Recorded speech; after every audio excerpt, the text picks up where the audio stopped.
Okay, I don't think I mentioned in the last video that it was my second time doing it. I had actually put a background on these of one of those meditation videos that shows or it plays 432 megahertz in a little song thing that was on there, but I got multi-flagged onto it, and so I had to do it all again. The reason I got a little bit perturbed there, but regardless, sun come up, moon go down, world spin round and round. It's like you can see a swirl right down there, and that's like a hurricane. It appears to be pulling in some stuff, but the hurricane that we had going off the coast is pretty much gone away, and that's all world news. But sun come up, moon go down, world spin round and round. Let's look back into sacred geometry again. Funny how these swirls that are looking here look like the swirls that were put in that ancient rope making device 40,000 BC, huh? But you can also see it in a Fibonacci type sequence and the way galaxies are formed and how big and how small this aspect can be shown, from the growing of a small kernel to huge things as big as galaxies. And there's a mathematical formula in the sacred geometry of it, 16.18. Well, we're talking about the ancient Sumerians and what they knew, and this pine cone has something to do with it. And this tree of life that gets fed through knowledge, like Johnny Appleseed, they keep this thing continuing. But also like Johnny Appleseed, they end up sharing it with a lot of people. A lot of weird crap came out of it from where it originally was. Hopefully you can see that with all of the things we've gone into.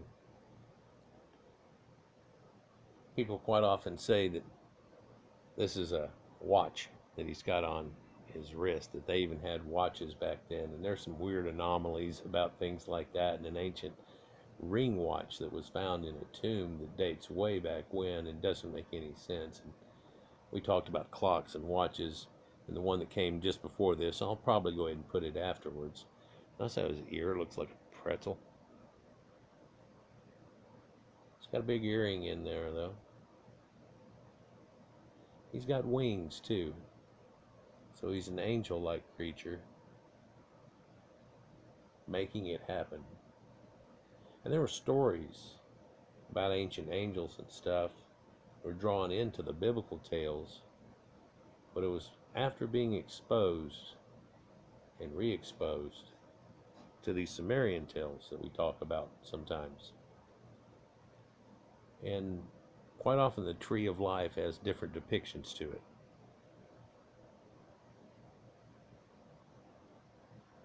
But the Sumerians show, like, out of nowhere, it seemed, they had all of this knowledge, but it seemed to come from somewhere.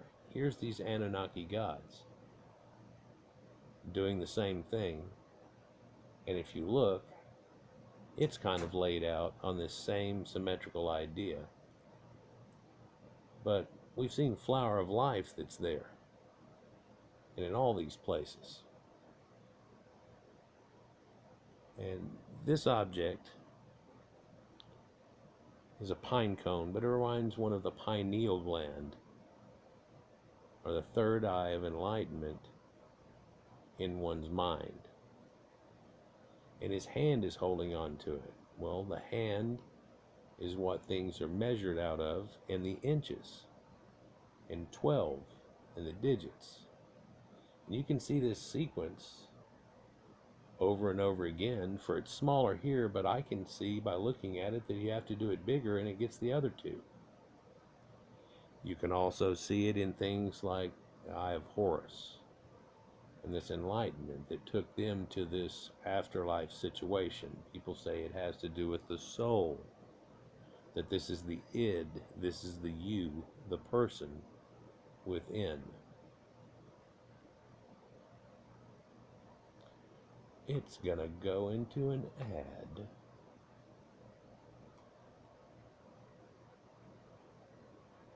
Neptune's Lagoon is brought to you by Nespresso. They're probably going to make me do ads.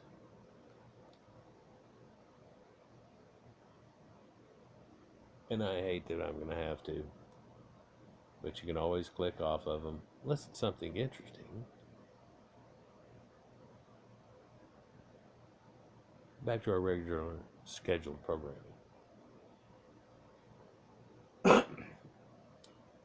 So you can see these symbols that are on their body that are small, that are made out of geometry, and larger that are made out of geometry. And these concepts that they have that was kept sacred. Here's an angel with its wings.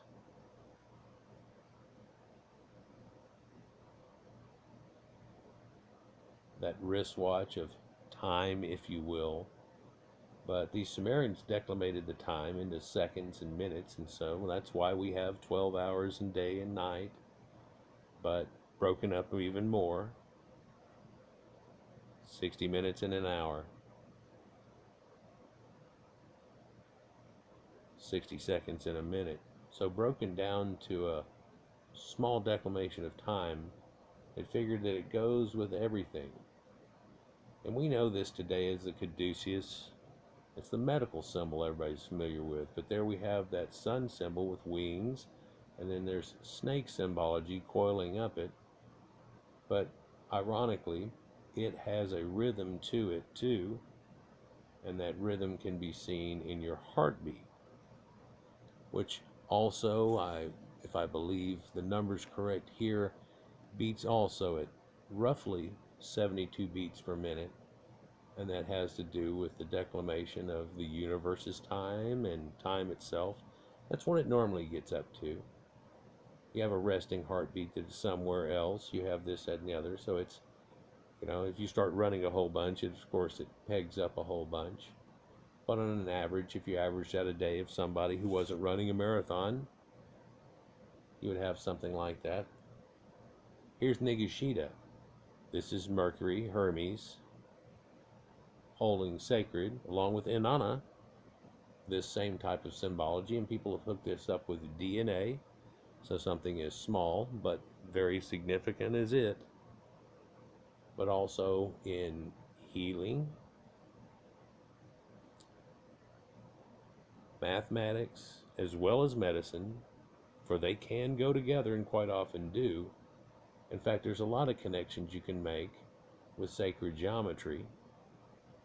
And there's a lot of designs that you can make. And like a spirograph when I was a kid, you could make a whole lot of things.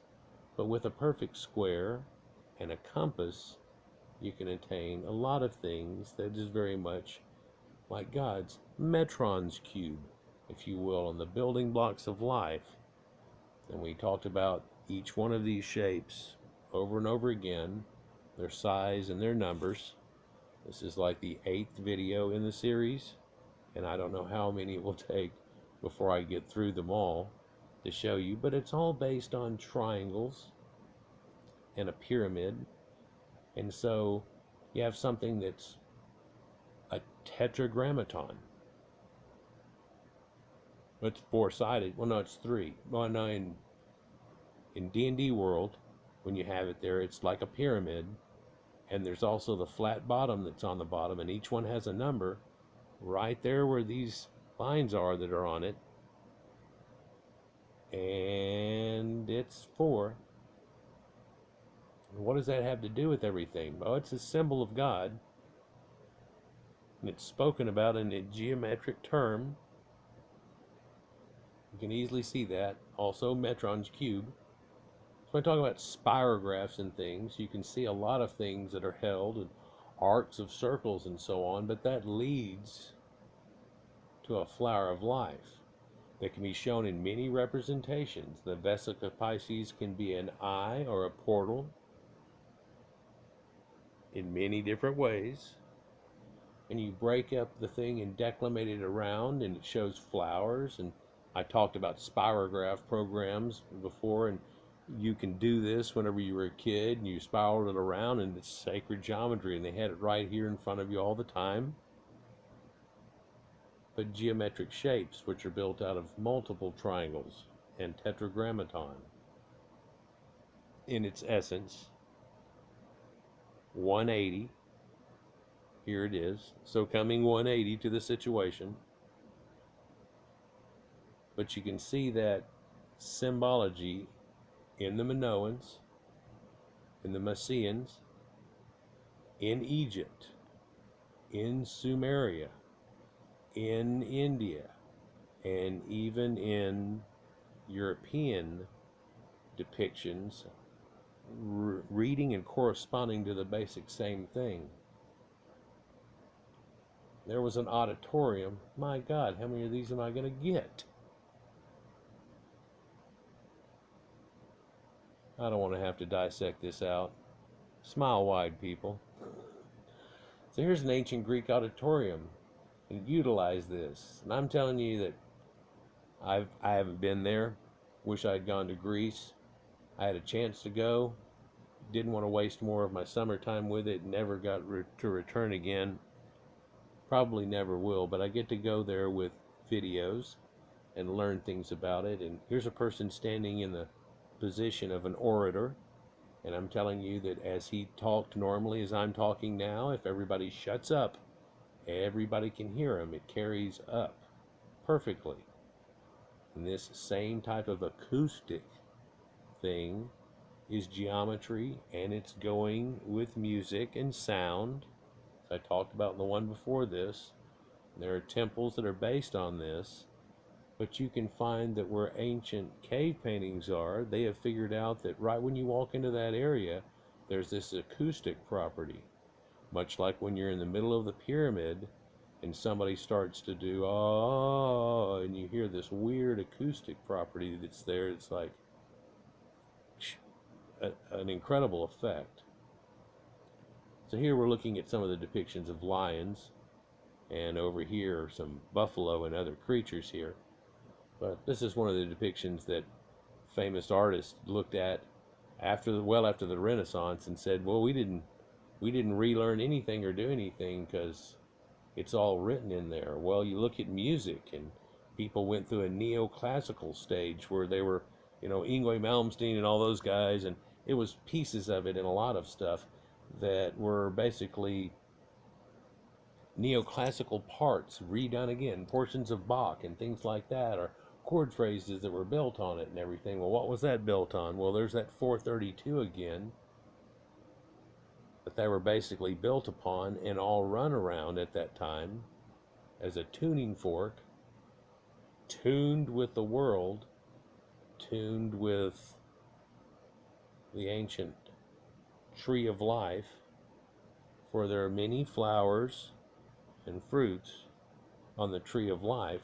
And when you look at all these different geometric patterns, that can be considered another fruit of that tree of life. Now they show you here music going way back, and they show you what I showed recently, and that's a rope making device. But what they're talking about is flutes and how they go back. And they, if you've seen my video about it, they have ancient bone flutes made out of mammoth bone like this, but a flute, this doesn't have hole drilled up in it, but it's tuned also, and it also has the scale that we currently use. And all these scales have been around forever. The scales that we use are Locrian and Dorian and Phrygian and all these things. So it's like, that's the people we talk about.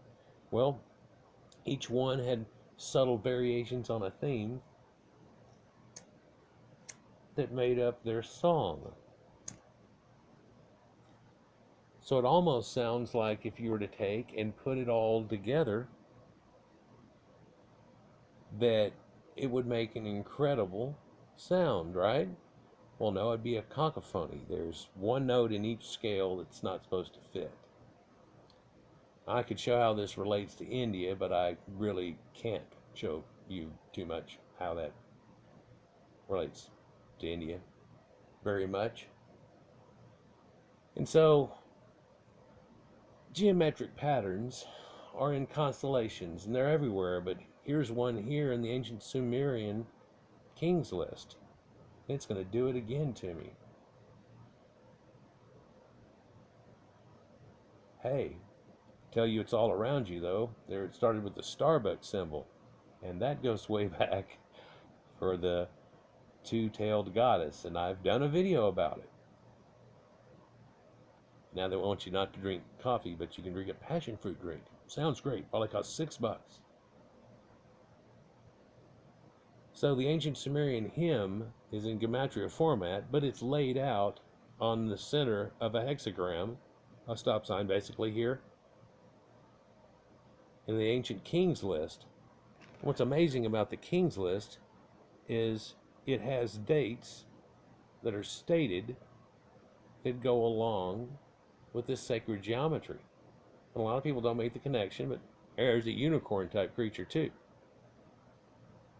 And there's an ancient non-deciphered text that's right there that still has ideograms all built into it, for it's in a time before time. Those symbols have meanings, and each one means things. But how long were they doing this music? Well, here's an ancient depiction of that exact same ox type thing, and the multi strings and playing the song that went with everything. And it looks like the person in the back there is really getting off on it, that long hair.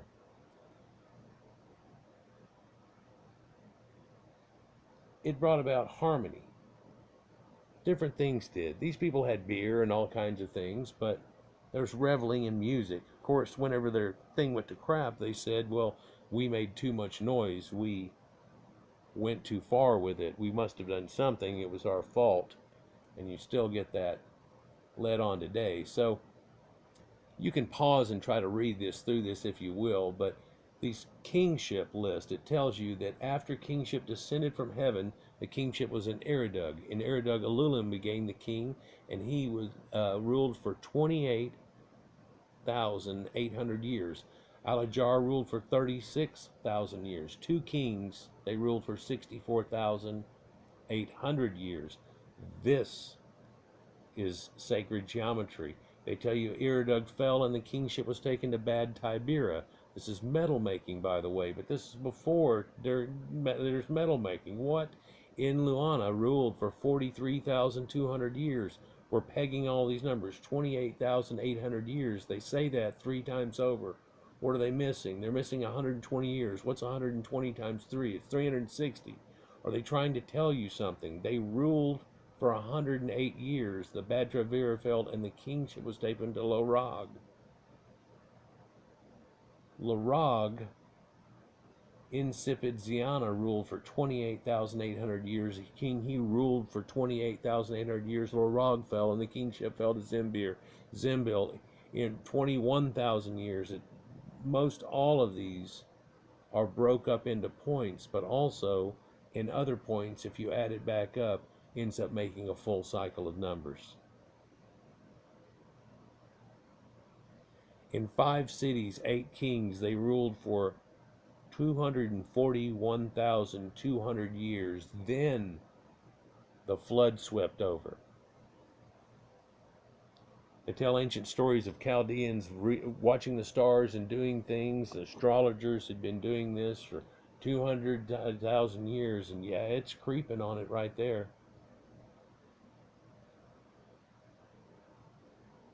But that's just got to be a mythology that they made up to try to make them older than anybody. Well, I've got that beat. I'll just make up one that says, yeah, and we were here the day before that. But nobody did that. In the Bible, it shows elongated years, and then people were constricted to live lesser years. What's going on there? Well, a lot of people make connections that we're looking at moon years, so divide by 13, and all of a sudden Methuselah has been around 78 years, and he was probably a great granddad. Yeah, so. But all of these numbers here that it's showing are connected to sacred geometry.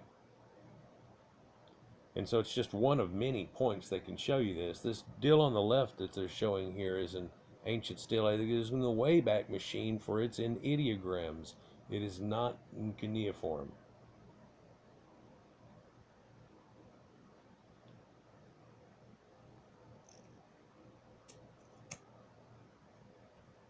Cool effect.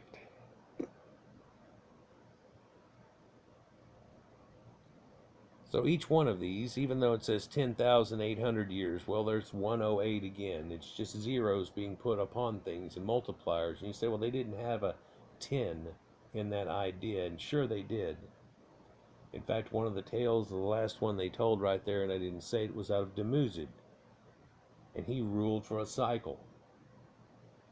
Now, who was that? That was their Jesus. Tammuz in your Bible. It even makes reference.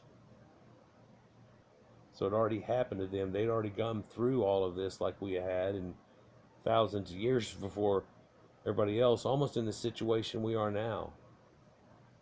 Except for shit went all wrong to them, and there was this extra flood that was there, and then they uprooted themselves and found themselves way up in the Caucasus Mountains, as it says in the story, and spread out from there.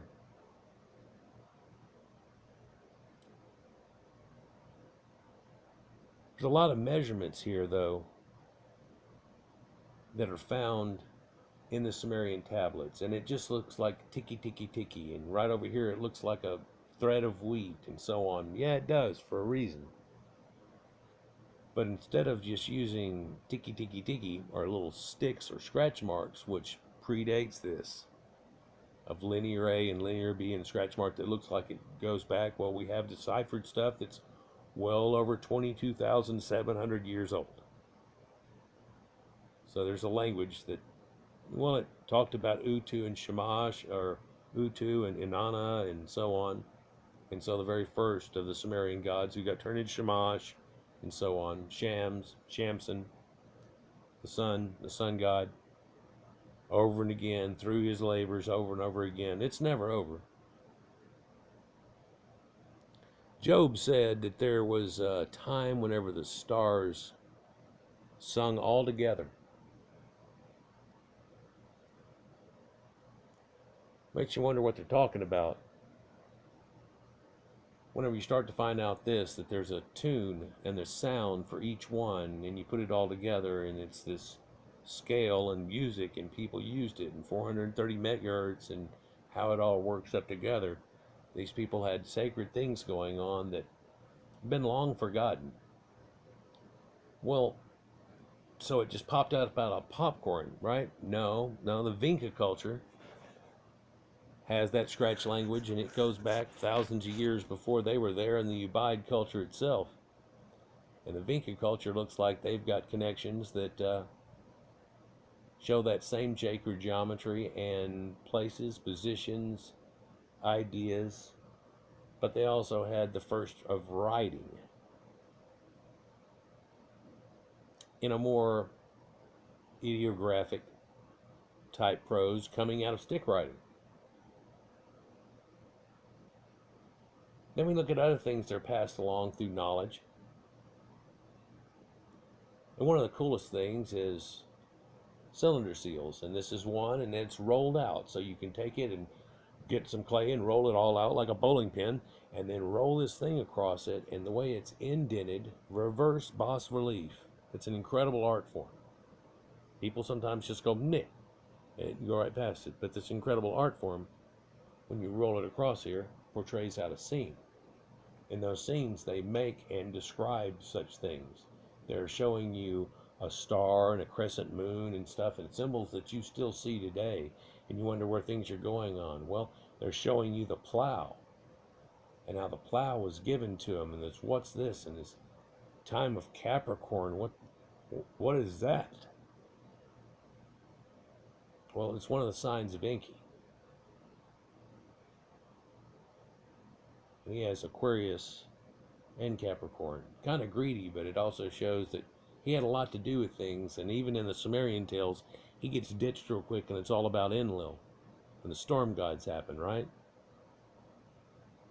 But there's something that goes way, way back before that. Enki means Lord of the Earth. And so it's neat how it all lays out. And what you see right here is something else that's seen to this day. It's a shadoof. It's a counterweighted lever, using levers and weights to weigh things and stuff, but also to pull up water out of a well, or to move a rock up higher, and you can leverage things. Yeah, it's they had a bunch of stuff going on. Weird thing is, though, they tell you that the gods came down and gave him to this. And the lords of Arata they talk about too, and the Anunnaki and the Anuna gods who went everywhere, bringing about a renaissance to everybody who couldn't get it back going after the flood. And you go, well, the flood happened in that 2200. No, that's the one in Lament of Lanana. Yeah, that's the second one, and God said it was never going to happen again, right? Made a rainbow. Well, that had already happened to those people, so that was it. And whooshy, and here we go. But the first one was at the Younger Dryas event, and the terrible events that happened after that. They were playing music way before that. There's a whole lot going on way before that. Oh, that cylinder seal? Hey, think about something. You know what? What's odd? That's got a hole going all the way through it, and it's able to stand up on a peg. And they would take and put them up on pegs, and they could take them off and do your little deal. But that also shows signs of core drilling and going through it, doesn't it? But also the outside of it, people don't think of it. That's those core drills, just like in Egypt, where they're core drilling out a hole and popping it out of there. And they pop it out of there, boy, and they smooth that thing down, and then they etch all into it. It'd be real easy to do it with a Dremel type device, but to have etched it out by hand, man.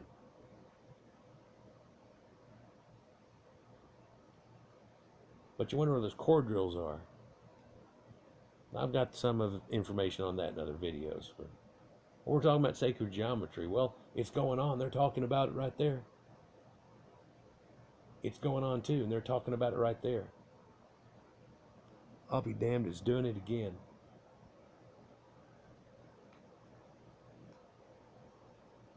Yeah, give me some good feedback. Let me know what y'all think about all that down in the comments. Hopefully you've already, in the other parts, put comments down there, but what do you think? See if it's going to load back up. It's all there too. They're talking about it. And what's strange is, after all of this time and study, people looking at things, they finally realized that some of these tablets here talk about geometry, and they've actually got a form of trigonometry that's easier than we use, and they've got it based on their 60 and stuff, and they're using it on all kinds of stuff. And in a lot of the things that we've ditched off into boxes and just thought, okay, well, this must have been sales of something or whatever, and I don't know, he came up with this big O number out of, oh, what the hell. It means a lot. And these people were declimating to decimal points that go way, like they were trying to find pi and went off the end of a tablet. All kinds of things. One famous one was they figured out that these guys were apparently somebody's grain, which had a huge plot, had pulled out, and they know how much grain's in a handful and how many handfuls go into a certain shaped container that they sell or whatever, but that 10 of those go in this other one and 12 of those go in this other one, and it takes 6 of those to make one of these big ones. And how many big ones he got here? Oh, he's got 2,160 big ones. And so what does that mean? That means he has 9,200,000 da da da da da da da. What? Why are they coming up with a number like that? Well, that's basically how many biscuits you could make with it. Because it takes a handful, and you can break it all the way down. Why are they doing this? Because they can.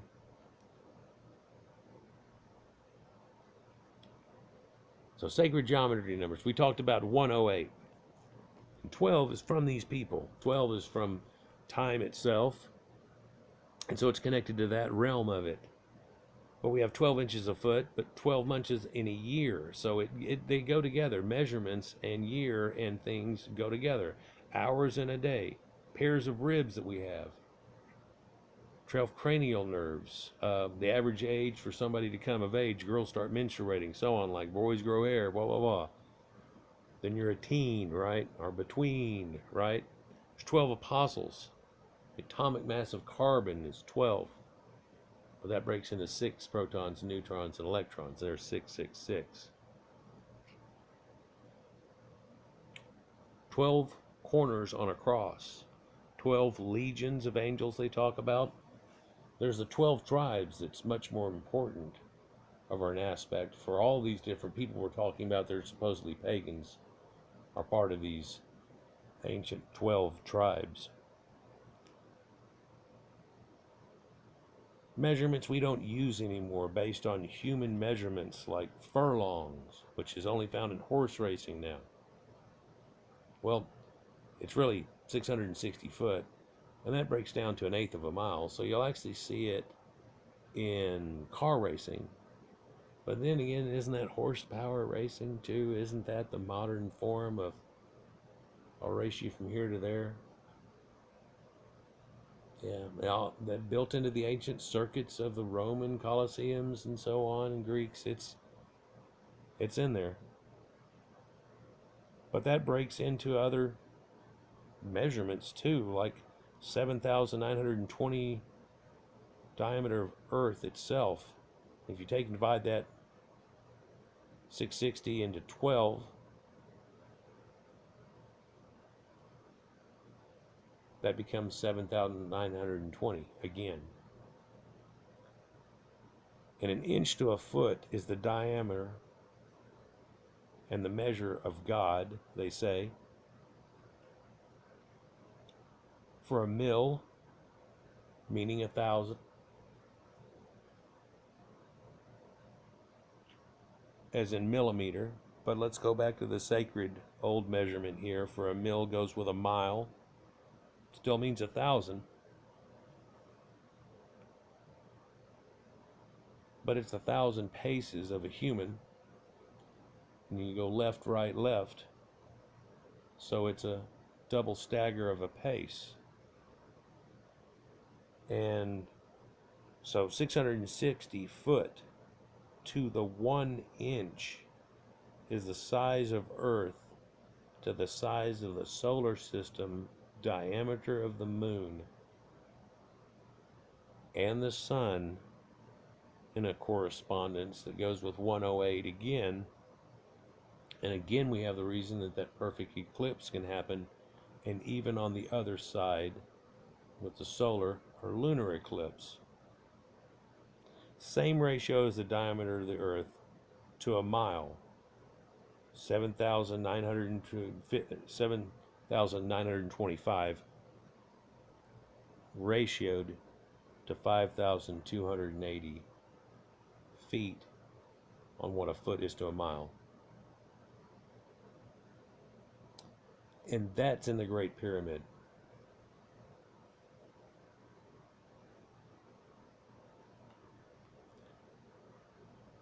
And it's part of the measurements that they can tell you. They knew the size of the Earth before later a Greek came in there and heard that there was a shadow here and not a shadow there, and figured out the size of the Earth. In fact, they're a little more accurate than he was. He went on basics and somebody pacing off an 800 kilometer difference, or 800 mile difference.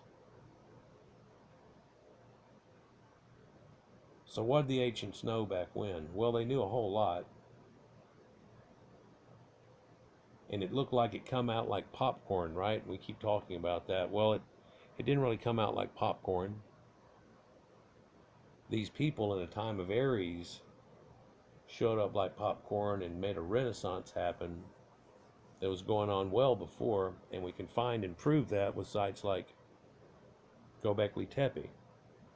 When I was a kid, it seemed like, well, this is showing you it goes farther back than the biblical ideas and stuff, and this place and that. Then all of a sudden they would have Catalhoyuk and so on, and it's like, well, looky there. And now they find Göbekli Tepe, and it's like, no, look at that. And do you think that's the first time they did it or something brand new? Does it look so? Well, there's a group of those around. Then there's dolmens that they try to date at a certain date that a lot of people say, man, it's got to be 3 times that old. Could be. And it looks like they're made from a spread of time. For you can see ones that are here and ones that are there and the erosion level, and you go, well, these are made similar to the same time.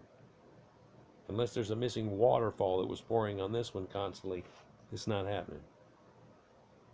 You can't have the same amount of erosion. Oddities too. Where'd that stone come from? We find things like Stonehenge and how it hooks up sacred geometry and its sizes. For it comes out to 1/100th of a mile at 52.8 foot crossing across the trilithons. Then you have the bigger circle that's around it. But Durrington Hills, that's near there, also has another circle that in relationship to it is another step in size of sacred geometry we were talking about in the other one where it grows in size. You think they ever got in one place playing one note or trying to get together as one note, and other ones they got another notes and did other notes as the sun came up at one special time or anything like this, and together that was the chord that pleased the Lord? What was going on there? Well, we may never know. You hear about things like the brown note and this, that, and the other, but you know there's music and emotions in music, and you can take and step it down one little notch and it'll go from happy to sounding sad. Da-na.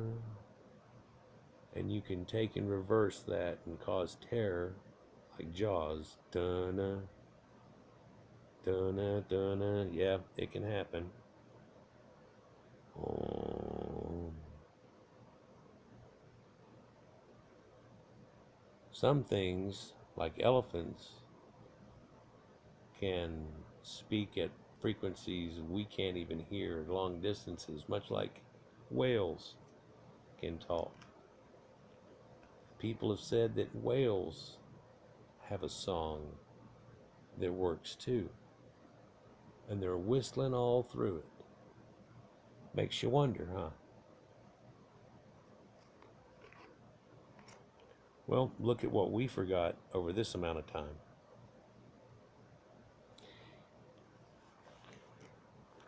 So 108's got Hindu strong chant in it. Circle the temple 108 times, they tell you, in the dance, in music, in a whirling dervish. It's 108 helpers of Shiva, temples of Vishnu. You breathe 10,800 times a day. 108, it's kind of weird. It works with the sun and the moon, everything. How does that correspond? Well, 1 to the first power times 2 to the second power times 3 to the third power equals 108. So you have that connection. That works in a way of family and things too. But 2 sine multiplied by 108 divided by 2 is the golden ratio. And again, 108 has 12 with it. For 12 times God's number, 9 is 108. There's a lot more, and there's a whole couple of more runs of the onion of layers here that we can get down to.